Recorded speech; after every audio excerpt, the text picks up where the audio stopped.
तो हेलो दोस्तों, मेरा नाम है अरविंद और आप सभी का स्वागत करता हूँ टारगेट जीडी के इस ऑनलाइन प्लेटफॉर्म पे। तो आज हम करने जा रहे हैं मैथ्स का प्रैक्टिस सेट जो जीडी में पूछा जाता है। ठीक है, तो कुछ इंपॉर्टेंट क्वेश्चन करेंगे। पहला क्वेश्चन देखिए, लिखा है एक उम्मीदवार जो 50% अंक प्राप्त करता है वह 100 अंकों से अनुत्तीर्ण हो जाता है, लेकिन दूसरा उम्मीदवार जिसने 78% अंक प्राप्त किए उसे उत्तीर्ण अंकों से 30% अधिक अंक मिलते हैं। अधिकतम अंक क्या है? तो देखिए इसको कैसे करेंगे। आज आवाज़ थोड़ी डाउन लग रही होगी क्योंकि तबीयत खराब है, तो कॉम्प्रोमाइज़ कर ले रही। एक उम्मीदवार को 50% अंक प्राप्त होते हैं और वह 100 अंकों से अनुत्तीर्ण हो जाता है। मान लिया जाए कि 100x जो है ना, 100x ये अपने टोटल मार्क्स है। ठीक है, क्या है? टोटल मार्क्स, ये टोटल अंक है। अब बोला है कि एक उम्मीदवार को 50% अंक प्राप्त होते हैं, मतलब 50x। ठीक है, 50x और वह 100 अंकों से अनुत्तीर्ण हो जाता है, मतलब 100 अंक और ले आता तो वह पास हो जाता। मतलब ये अपने क्या हो गए? पासिंग मार्क्स हो गए। पीएम लिख देता है उसको, है ना, पासिंग मार्क्स, समझना। और दूसरा उम्मीदवार जिसे 78% अंक प्राप्त किए उसे उत्तीर्ण अंकों से 130% अधिक अंक मिलते हैं। मतलब जो पासिंग मार्क्स है क्या, 50x प्लस 100। अब इसके 130% ज्यादा है, 130% ज्यादा, मतलब ये 100x मान लेते हैं। फिर से कोई भी चीज अपने आप में क्या होती है? 100, तो इसको 100 मान लेते हैं। अब बोला क्या है कि उत्तीर्ण होने के लिए वो उत्तीर्ण अंक से कितने ज्यादा है? 130 है ना, तो 130%, मतलब नीचे 100 और बराबर में क्या आ जाएगा? 78। ये परसेंट में तो इसको भी 100 मान लेते हैं। ठीक है, अब इसको सोल्व करेंगे। कैसे करेंगे? ये 100 उधर जाएगा तो डायरेक्ट लिख देता हूँ कि 100 इधर जाएगा तो मल्टीप्लाई होगा, तो 78 100x हो जाएगा, है। अब इसमें का इसमें मल्टीप्लाई होगा, ब्रैकेट में है, दोनों में मल्टीप्लाई होगा। तो कैसे करेंगे? 50 को मल्टीप्लाई करेंगे तो 2 0 और 5 दिया 15, 5 एकम 5 6, मतलब ये 6500x प्लस, फिर इसका 100 में मल्टीप्लाई होगा, प्लस का साइन प्लस लगा देंगे तो 130 और 2 0 लग जाएंगे, है ना। 130 ये 2 0 3 0, ठीक है। अब ये इसको ऐसा कैसे लिख देंगे?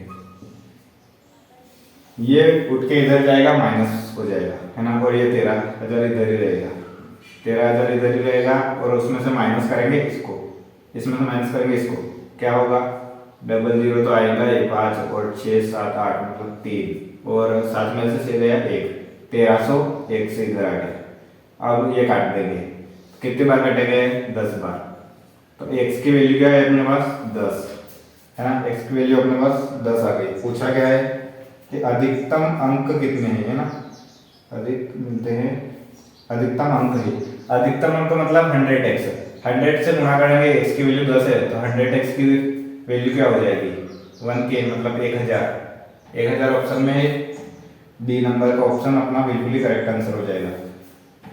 तो नेक्स्ट क्वेश्चन करते हैं। सेकंड नंबर का क्वेश्चन, जब हम एक बेलन की त्रिज्या दोगुनी कर देते हैं और ऊंचाई को आधी कर देते हैं तो उसके घुमावदार सतह में क्या परिवर्तन होगा? वक्र पृष्ठ का क्षेत्रफल, है ना। जब हम एक बेलन की त्रिज्या को दोगुनी कर देते हैं, बेलन की त्रिज्या, ये एक बेलन है, ये दूसरा बेलन है, मतलब उसी में छोटा बड़ा किया है इसमें। जब हम एक बेलन की त्रिज्या को दोगुनी कर देते हैं, दोगुनी करने का मतलब क्या है? अगर त्रिज्या को मैं कितने माने, इसने बोला है कि ऊंचाई को आधी कर देते। अगर ऊंचाई को अपन 2 मानते हैं और आधी करेंगे तो पॉइंट पे जाएगा। इससे अच्छा अपन ऊंचाई को क्या मान लेते हैं? 2 मान लेते हैं, है ना। ऊंचाई को 2 मान लेते हैं और त्रिज्या को 1 मान लेते हैं। तो फिर बोला इसने त्रिज्या को दोगुनी कर देते हैं, ये त्रिज्या इसको दोगुनी कर देते हैं, मतलब 2 हो जाएगी और ऊंचाई को आधी कर देंगे, 2 है तो उसको 1 कर देंगे। तो इसके घुमावदार क्षेत्र, घुमावदार का ये क्षेत्रफल पूछा है, उसका फॉर्मूला क्या होता है? 2 पाई r h, यही होता है। और दूसरे वाले का कितना होगा, ये भी 2πr/h हो जाएगा। अब देखिए दोनों की रेडियस और ऊंचाई अलग अलग है, तो ये 2π कॉमन है तो ये कट जाएगा, है ना। बचेगा क्या, r और h, इधर भी बचा r और h, इसकी जगह वैल्यू रख देंगे। मतलब r क्या है 1 और गुणे में 2, और इधर क्या होगा r 2 और ऊंचाई 1, मतलब 2 एकम 2 2 एकम 2, ठीक है। दोनों का अगर इसको रेशियो बनाते हैं तो 1 रेशियो 1 हो जाएगा, तो दोनों बराबर है फिर भी। तो इसमें ऑप्शन में क्या दे रखा है कि 4 गुना 3 गुना 2 गुना और कोई परिवर्तन नहीं। डी वाला ऑप्शन फिर भी करेक्ट हो जाएगा कि कोई परिवर्तन नहीं है। तो तीसरे नंबर का क्वेश्चन करते हैं। एक निश्चित धनराशि ब्याज पर 2 वर्ष में 8,640 और 3 वर्ष में 9,720 हो जाती है। धनराशि और वार्षिक ब्याज दर क्रमशः कितनी है। 2 वर्ष में 8,640 रुपये और 3 वर्ष में 9,720 रुपये हो जाती है। अब धनराशि और ब्याज ब्याज दर पूछा है ना। धनराशि निकालेंगे पहले, तो साधारण ब्याज है 1 साल का निकालना है ना। देखिए 1 का गैप है तो 1 में कितना ब्याज मिलेगा वो देखिए, इसमें से इसको माइनस कीजिए, कितना का ब्याज मिला 0, और 12 में से 4 गया तो 12 में से 4 गया तो 8, है ना। 6 में 6 गया 0, 9 में से 8 गया 1, ये 1,080, ये क्या है ब्याज, लेकिन 1 वर्ष का है ना, ये 1 वर्ष का है। अपन को 2 वर्ष का चाहिए क्योंकि ये 2 वर्ष के अपने पास मिश्रण नहीं, तो 2 वर्ष का निकालने के लिए क्या करेंगे, 2 से गुणा कर देंगे, है ना। 2 से गुणा कर देंगे कीजिए तो 0, 8 8 8 16, 2 एकम 2, 2,160 ये अपना ब्याज है। तो अब इस ब्याज को इस मिश्रण में से माइनस करेंगे तो अपने पास मूलधन आ जाएगा। इसमें से माइनस करेंगे 8,640 में से माइनस करेंगे 2,160 को, माइनस करेंगे 14 में से 6 गया तो 8, 14 में से 6 गया तो 8, और 5 में से 1 गया 4, है ना। 5 में से 1 गया 4 और 8 में से 2 गए तो 6, ये 6,480 ये अपना क्या हो गया, मूलधन हो गया, है ना, मूलधन हो गया।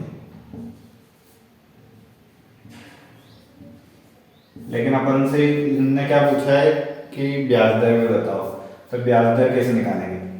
1 साल का साधारण ब्याज कितना है 1,080, 1,080 1 साल का साधारण ब्याज है। ये काहे पे मिला है अपन को, इस पे मूलधन पे मिलेगा, और गुणा कर देंगे 100 से ब्याज दर निकालनी है। तो काट के देख लेते, 0 से 0 कटेगा, 9 से कट जाएगा, 9 7 63 और 9 दूनी 18, 72 बार तो नीचे वाला कट गया, 9 एकम 9, 9 दूनी 18 और 0, है ना, 9 दूनी 18 और 0, और ये 0 मल्टीप्लाई कर लेते हैं डायरेक्ट।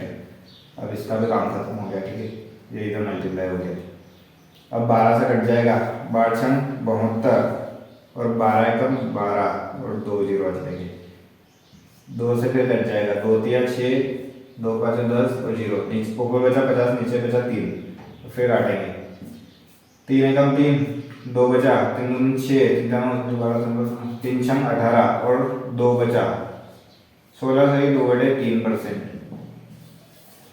तो ऐसा ऑप्शन ढूंढिए जिसमें मूलधन 6,880 हो और ब्याज दर 16 से 2% ये हो। तो डी नंबर का ऑप्शन, आज क्या बात है डी आंसर आ रहा है, डी नंबर का फिर से अपना करेक्ट आंसर हो जाएगा।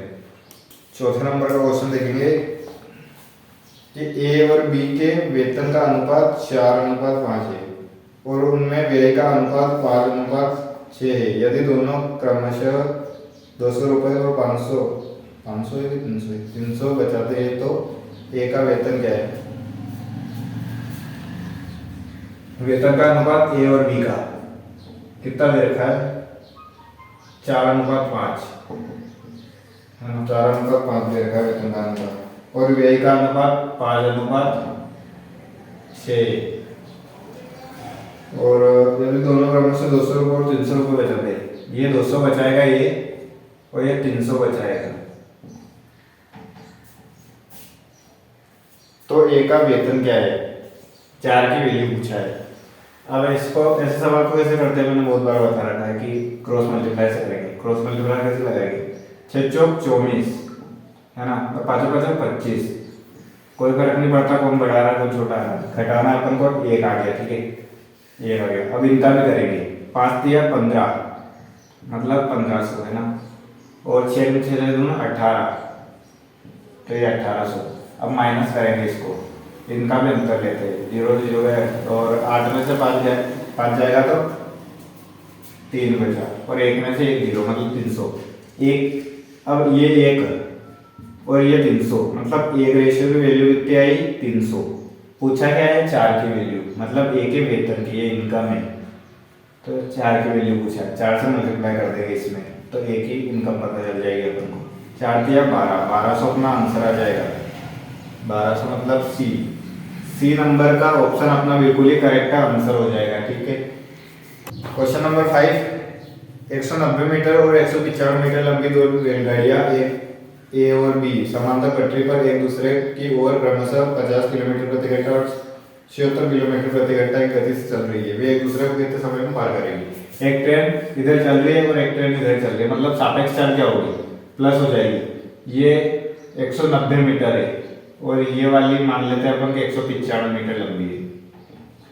ये 50 किलोमीटर प्रति घंटा के हिसाब से चल रही है और ये 76। तो अपन को चाल क्या बता पूछा है इसमें, समय कि कितने समय में एक दूसरे को पार करेगी। दोनों को प्लस करेंगे तो कितना आएगा, 3 ये है ना 385 ये आएगा। और इन सापेक्ष चाल प्लस हो जाएगी, तो प्लस होगी तो कितना होगा, 126 किलोमीटर प्रति घंटा को मीटर प्रति सेकंड में बदलने के लिए 5/18 से गुणा करेंगे और कट जाएगा कि, तो ये 18 7 बार कट जाएगा है ना, और इसका मल्टीप्लाई करेंगे 7 5 35 और ये अब इसको काटेंगे अपना आंसर आ जाएगा 35 से कम 35, 3 बचा 35 से कम 35, 11 सेकेंड। 11 सेकेंड अपना बिल्कुल सही आंसर हो जाएगा। ऑप्शन नंबर डी में दे रखा है। क्वेश्चन लिखिए, नेक्स्ट क्वेश्चन में लिखा है, लिखा नहीं है मतलब डायरेक्ट दे रखा है कि 7 2 ब्रेक, ये माइनस और ब्रैकेट 20 माइनस 10 माइनस 6 और माइनस 4 और ये फिर पूरा ब्रैकेट में बंद है। अब इसको सोल्व करिए है ना, दी गई समीकरण को सोल्व कीजिए, सही है। अब ये बोडमास का नियम लगेगा। बोडमास का नियम क्या होता है,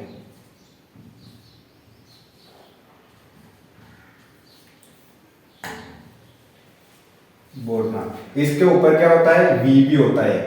वी का मतलब क्या होता है, वेन कूलम मतलब ये जो ऊपर दे रखा है इसमें, इसको वेन कूलम बोलते हैं। मतलब पहले इसको सोल्व करना पड़ेगा अपन को, उसके बाद ये नीचे के ये सोल्व होंगे है ना, लेकिन इसमें तो माइनस दे रखा है तो ऐसे कोई दिक्कत ही नहीं, लेकिन पहले वो पीछे से सोल्व होगा, इसने ऐसा बोला है ये वाला। तो 6 में से 4 गया, ये माइनस भी नहीं लेगा क्योंकि इसके ऊपर ही लगा है ये सिर्फ है ना, इन दोनों अंक के ऊपर ही लगा है तो यही लेंगे। अब इसमें से माइनस करेंगे 4 को, कितना बचेगा, 2 बचेगा, और फिर 2 में 6 में से 2 जाएगा तो कितना होगा, 4 होगा। अब इस पूरे को सोल्व करने में क्या है अपने पास 4, और इधर तो ये एज है तो अब ब्रैकेट खुलेगा 10 में से 4 जाएगा तो फिर 6 आ जाएगा, डायरेक्ट इसे लिख दूं 6 आ जाएगा, 10 तक सोल्व होगा अपना 6 आएगा। फिर 20 में से 6 जाएगा, 20 में से 6 जाएगा तो कितना होगा, 14 है ना, और 72 में से 14 चला जाएगा लास्ट में, तो 72 में से 14 जाएगा तो कितना होगा, 8 और 6 में से 1 गया तो 5 मतलब 58 अपना करेक्ट आंसर हो जाएगा। ए ऑप्शन नंबर ए अपना बिल्कुल ही करेक्ट आंसर होगा। तो ऐसे सवाल को पहले इसमें ये सोल्व करना होता है अगर ये दिया होता, ठीक है। देखिए नेक्स्ट क्वेश्चन कि किसी वस्तु को ₹1920 में बेचने पर हुआ लाभ प्रतिशत उसी वस्तु को ₹1280 में बेचने पर हुई हानि प्रतिशत के बराबर है। 25% का लाभ कमाने के लिए वस्तु को किस कीमत पर बेचा जाना चाहिए? एक कीमत दे रखी है ₹1920 और ₹1280। अब बोला गया है कि एक वस्तु को ₹1920 में बेचने पर हुआ लाभ ₹1280 में बेचने पर हुई हानि के बराबर है ना, हानि के बराबर है। तो यहाँ की वैल्यू चाहिए अपन को, मतलब उसका क्रय मूल्य कितना रहा होगा। अगर सोचो कि अगर किसी वस्तु का इसमें बेचे, मतलब अपन ने ₹100 में खरीदी, 1920 में बेचा है और इस पे अपन को मान लिया जाए कि X% का लाभ हुआ है, और इसमें बोला है कि उसी वस्तु को अगर 1280 में बेचा जाए तो लाभ के बराबर हानि होती है, मतलब X% का लाभ हुआ तो X% की हानि होगी। तो अब ये निकालने के लिए क्या करेंगे, इन दोनों को प्लस करिए और 2 से भाग देंगे तो ये आ जाएगा अपना, है ना, क्रय मूल्य आ जाएगा। तो पहले प्लस करते हैं इनको, 8 और 2 10, एक हासिल का है, 10 और 2 12 और एक हासिल का, मतलब 3200। अब 2 से भाग कर देंगे इसका, तो 2 एकम 2, 2 छंग 12 और 0 0, 1600 उस वस्तु का क्रय मूल्य है। अब 1600 क्रय मूल्य है और 25% का लाभ कमाना है अपन को। 25% को 1/4 लिख सकता हूँ मैं, चलो इसे लिख देता हूँ समझाने के लिए। 25 चौक 100 है ना, ये 4 बार 4 चौक 16, ठीक है, 4 चौक 16, या फिर ये अब 400 1600 में प्लस कर देंगे, 400 1600 में प्लस करेंगे तो कितना आ जाएगा अपने पास, 2000 ऑप्शन में है क्या? हाँ, सी नंबर अपना बिल्कुल ही करेक्ट आंसर हो जाएगा। अब इसको डायरेक्ट निकालना हो तो 125% निकाल दो।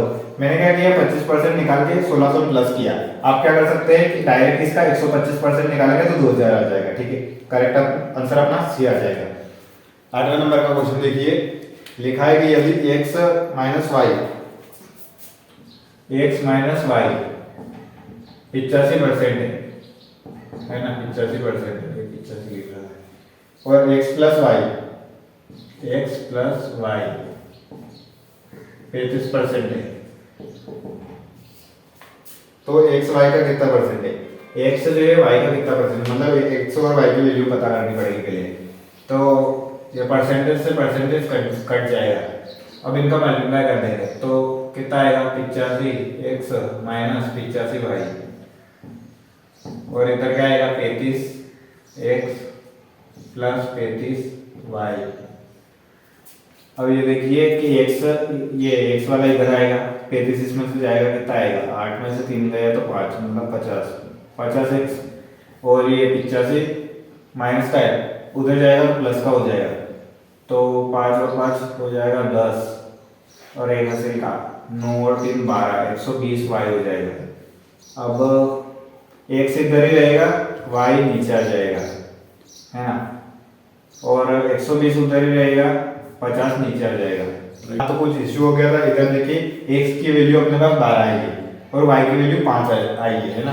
तो पूछा क्या है, x y का कितना परसेंट है, x y का कि y x का, हाँ y x का कितना परसेंट है, तो y ऊपर आ जाएगा, मतलब y जो है 5 है, x का कितना परसेंट है, 12 नीचे आ जाएगा, और 100 से गुणा कर देंगे तो परसेंट आ जाएगा। अब कैसे कटेगा, 4 से कट जाएगा, 4 दूनी 8, 4 दिया 12, और 25 बार कटेगा, 4 दूनी 8, 4 का 20, और 25 5 से कितना होता है, 125, और 3 चौक 12, 3 एकम 3, और 2 बचा, और नीचे 3 बचा, 41 सही 2/3%। सी नंबर का ऑप्शन अपना बिल्कुल ही करेक्ट आंसर हो जाएगा। नेक्स्ट क्वेश्चन देखिए, हाँ देखिए, किसी बस की चाल ठहराव के समय को छोड़कर 60 किलोमीटर प्रति घंटा है, 60 किलोमीटर प्रति घंटा है, और ठहराव के समय को मिलाकर 42 किलोमीटर प्रति घंटा है, 42 किलोमीटर प्रति घंटा। बस प्रति घंटे कितने मिनट के लिए रुकती है ना।